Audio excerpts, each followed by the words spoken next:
Hello guys, ngayong araw ay may tuturo sa inyong bagong shortcut na naman dito sa may silang. At syempre kung gusto mong malaman kung saan ito ay please panoorin mo hanggang dulo.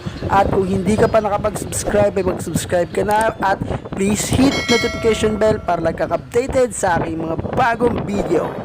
Yo!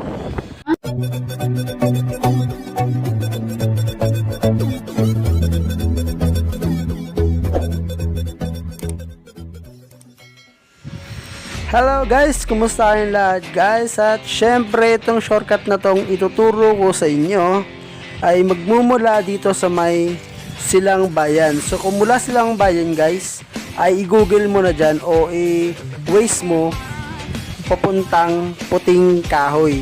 At dito ka na idadaan sa shortcut na ito.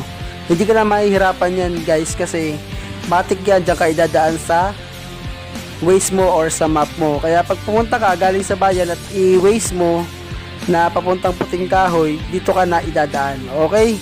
So sundan mo lang yung waze mo hanggang makarating ka papunta doon sa may Puting Kahoy. Okay? So makikita niyo naman dito guys na under construction pa siya. Pero pinapayagan ng dumaan dito ang mga motorista. Pwede naman dumaan dito kahit sasakyan, pwede na makadaan. Pero syempre kung gusto mo naman na hindi ka na mapalayo at hindi ka na umikot, dito ka na dumaan, mas malapit siya. Subukan nyo dumaan dito guys, mas okay siya. Pag gusto mo pumunta ng Santa Rosa o Balibago, pwede ka dumaan dito. Or Calamba, pwede ka rin dumaan dito.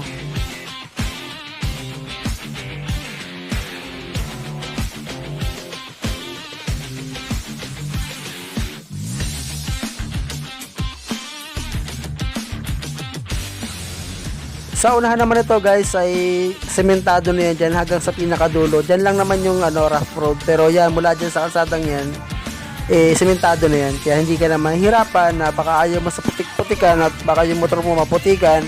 Kung mag-alala, saglit lang yung madadaanan mo putik. Tapos ito, kalsada na guys.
So ayan guys, yung kalsadang yan ay Santa Rosa, Tagaytay Road na yan guys. At pag kumaliwa ka dyan, ay papunta na yan ng Santa Rosa.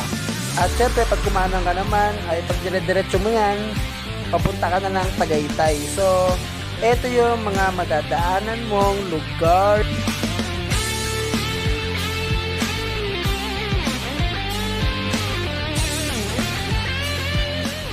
At hanggang dito na lang tayo. Wala pa lang tayo. maraming salamat sa inyong panonood guys. At syempre kung hindi ka pa nakapag-subscribe ay mag-subscribe ka na. At please hit notification bell para lagi kang updated sa aking mga bagong video. Thank you guys! And see you next time.